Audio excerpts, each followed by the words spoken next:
Happy Wednesday, everyone. Oh boy, Brian Stelter returning to CNN. The network also announced their office cafeteria will be open 24 hours a day. CNN claims that Stelter's hiring is a bold move to increase their workplace diversity by adding a potato.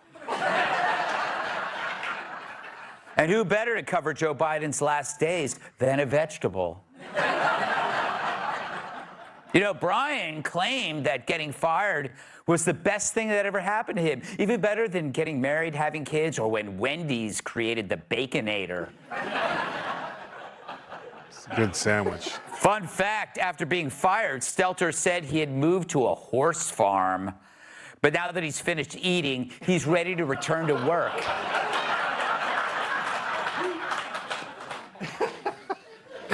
CNN staffers expressed little pleasure in Stelter's return, but many were hopeful that this time around he gets his own bathroom.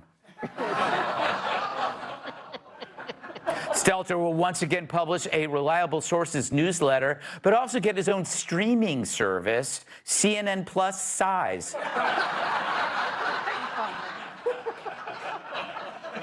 Never over. But CNN and Brian Stelter are a perfect match. One is a bloated, lying, irrelevant, disgusting, unwatchable mess, and the other is Brian Stelter. You could have gone either way. He reports that his job as chief media analyst requires him to sit and watch a ton of TV, which does play to his skill set of sitting. But it is strange that CNN would rehire somebody 2 years after firing him for a job that anyone could do. Why Stelter? He had terrible ratings. No one liked him. He was wrong on every major story. Seriously, the only person who benefits from this is me. Thank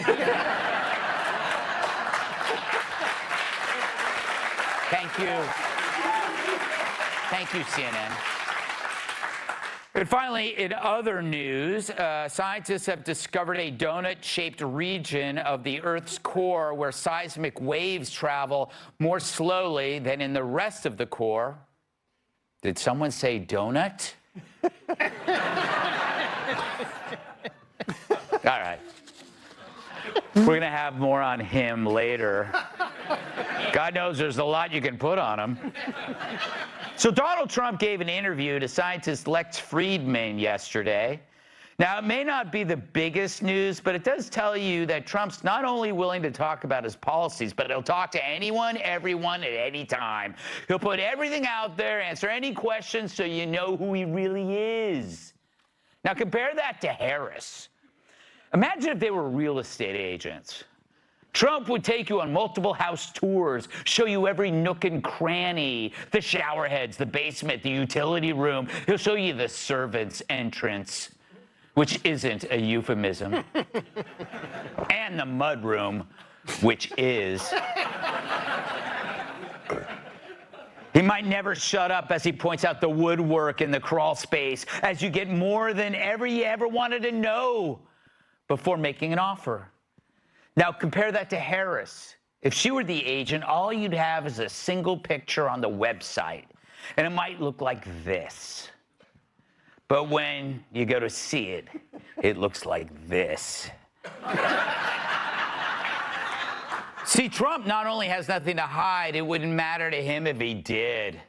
Hell, he'll tell you where he stands on anything. Even when bullets are flying, he still has to get the last word in. The Trump-Vance ticket has done about 37 interviews since last month, compared to only one for Harris and Waltz. So wherever you stand politically, the fact that Trump will tell us what he intends to do in office makes him, right now, the far superior candidate. Well, that and he didn't bang Willie Brown, but truth is, Kamala is quite burdened by her past, whether it was helping to destroy San Francisco, her bang-up job with our southern border, or that she fakes phone calls like when Kilmeade calls me asking for money. Meanwhile, With Lex and Trump, Donald showed his usual flair for nuance. Like, is Kamala a Marxist? Well, she's a Marxist. Her father's a Marxist, That's right. and she's It's a advocating. little unusual, you know. Whenever we use terms like communism for her, and I don't know if you know this, but some people call you a fascist. Yeah, they do. So I figure it's all right to call them a communist. Yeah, they call me a lot worse than I call them. There you go. Then Friedman bragged that he had a lot of friends. I have a lot of friends who are independent, many of whom like your policies, but they are troubled by what happened in the 2020 election and statements about widespread fraud. What can you say to those independent voters to help them decide who to vote Right. I think the fraud was on the other side. I think the election was a fraud. And many people felt it was that. And they wanted answers. And when you can't challenge an election, you have to be able to challenge it. Now, Trump makes a good point. Just because they don't let you prove something doesn't mean it isn't true. That's why until you come to measure my height, I still assert I'm 5'7". But what about UFOs? Of course, a lot of people are very interested in footage of UFOs. A lot of people are very interested in footage of UFOs.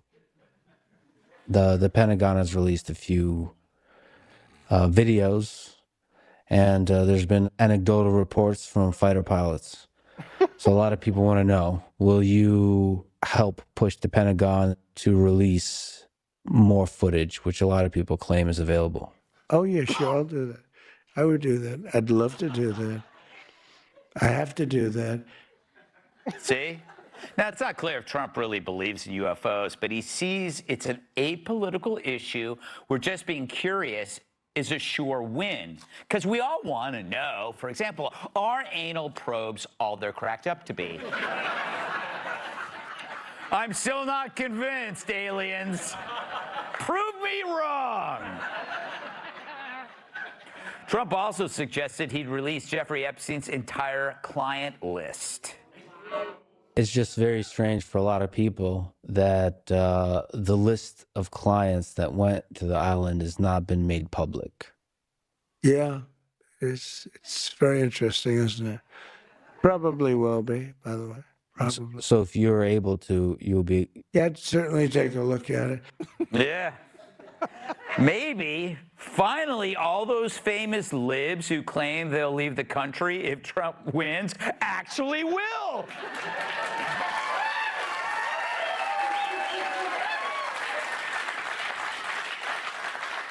He also pondered God. I wonder if he thinks our country is missing a lot of religion.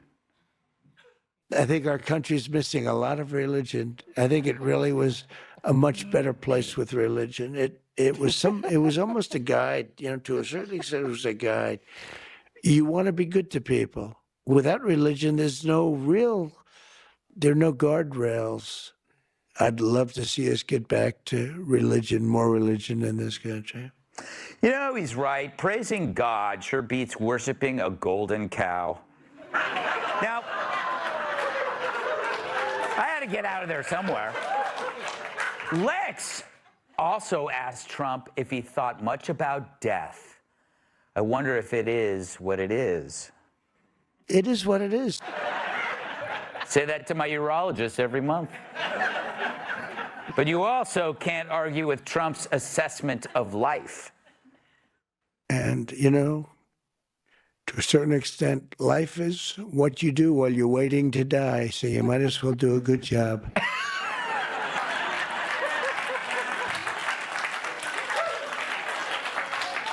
Take that, Aristotle, in your face, Plato.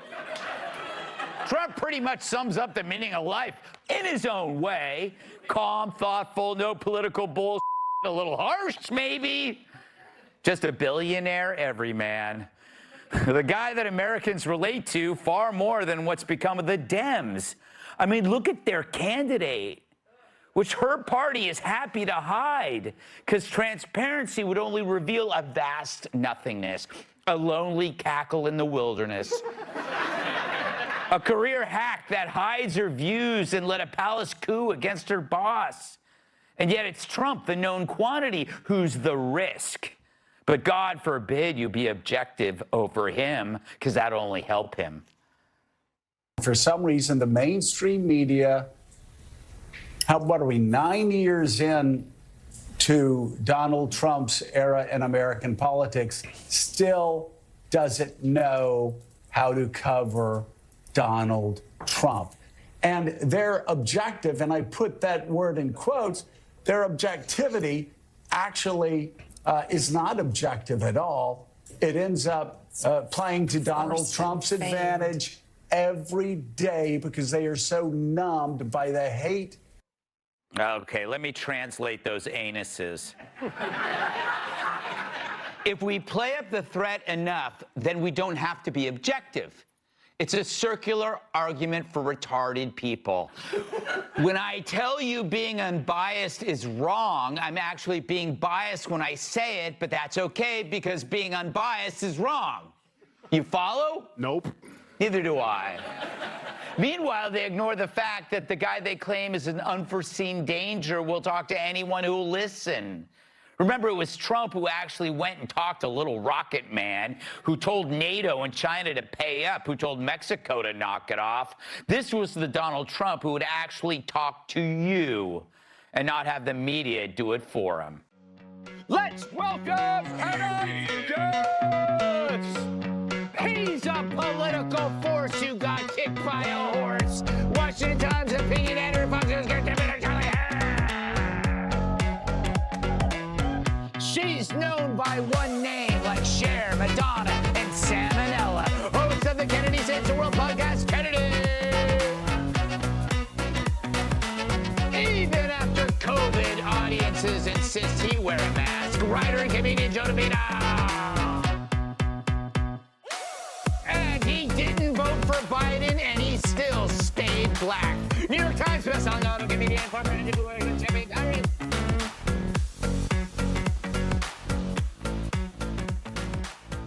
Charlie, Charlie, Charlie, you just cackle away when Trump talks.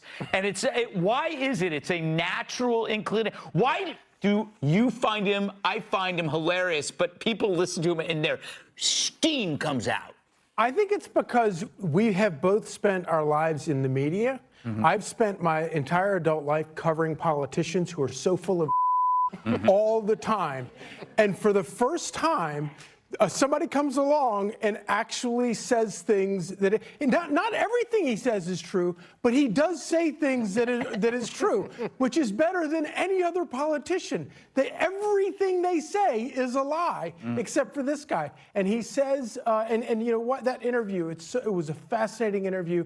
50 minutes of two very intelligent people, a guy who is so confident in who he is, who's willing to sort of wander into areas and answer questions that if he had been to politician school, he would never answer, like the NABJ thing, where he goes in and, as you pointed out, the problem was, are you going to play the game or not? Right. And as soon as he answers the question, he's playing the game. The guy doesn't know how to not answer the question. Mm-hmm. And if that's not what we're looking for in politics, then this isn't going to work. That's what we want in politics. That's what we need in politics. All right. Kennedy. Oh. See how they applaud when I say your name? I think that's what it wasn't Charlie's great point. No, not at all, not at all. No one made sense to that. Preview, little amuse-bouche. So Lex Friedman is from MIT. He's a computer engineer, computer scientist. Do you think Kamala would have been able to do that interview? That's so fun. There's only one way to find out. And I think, now is the time because people are getting sick of her shtick. Now would be a great time for her to go on a show like that and answer some questions. What did she know about the visitor logs at Epstein Island? What does she know about aliens? What does she know about economics? Yes. And, you know, that would be a wonderful chance for her because she's been so good lately at stifling her laugh. But to put her in a position where she's so uncomfortable and awkward, she just has to start going,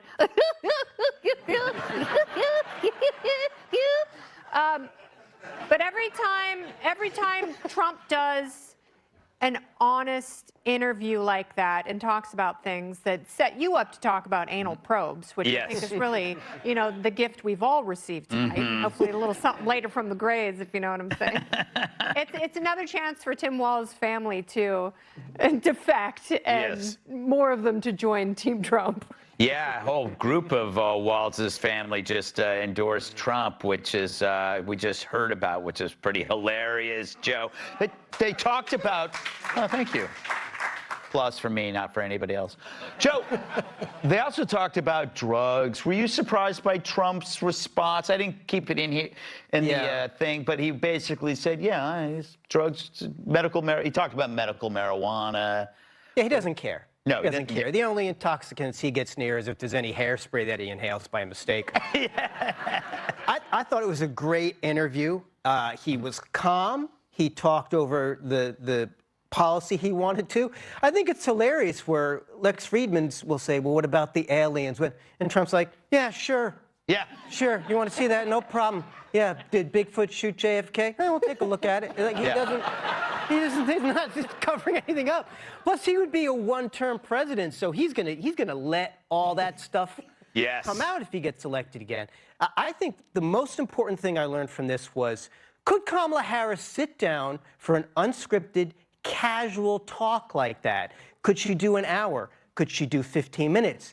Could she do 2 minutes without having Tim Walz sitting in her lap like Mr. Bigglesworth, like she's petting her cat? So I think that's what we learned, and Trump came across really chill. And I think if she does talk to him, Friedman's a technology expert. Maybe he can explain to her how a phone works. She doesn't seem to understand that. If you have headphones, you don't need to hold it next to your head. And if the Obamas are on speakerphone and you're wearing a lavalier mic and there's a camera in front of you, you don't need to go, oh, who's this? Yeah, Trump kind of mirrors the people he talks to. And it was like he became kind of more almost like relaxed with Lex. What stuck out for you? I'm gonna be honest, man. I'm sure he's a great scientist, but I felt like I was being poured a warm glass of milk on my face every time he talked. I'm sorry. I mean, he might be a genius, but he literally sounded like the kid who doesn't read good in the third grade reading to the class. And you're just, hey, today, guys, Spot is going to the farm, and the farm is red. And I'm like, you're a scientist? Like, I guess you didn't have time for speech class, bro. And I thought what Trump did was hilarious because he did what I would do. I think he thought he was with him. Like, no one talks this slow. I will out-slow talk you. And they had a slow talk battle that was epic. I would have tapped out. I would have probably got physically aggressive with him. Like, you don't speak the up, I'm gonna kill you. Like, he just was so slow. You got to do it at 1.5 speed. No, I mean, I'm just telling, I just can't. Y'all have a friend like that who takes forever to spit out? And you're like, spit this out, man. Like, so it's only 24 hours in a day. But Trump did great. Yeah. But Lex, hey, cure cancer, cool. But don't talk about it. Well done.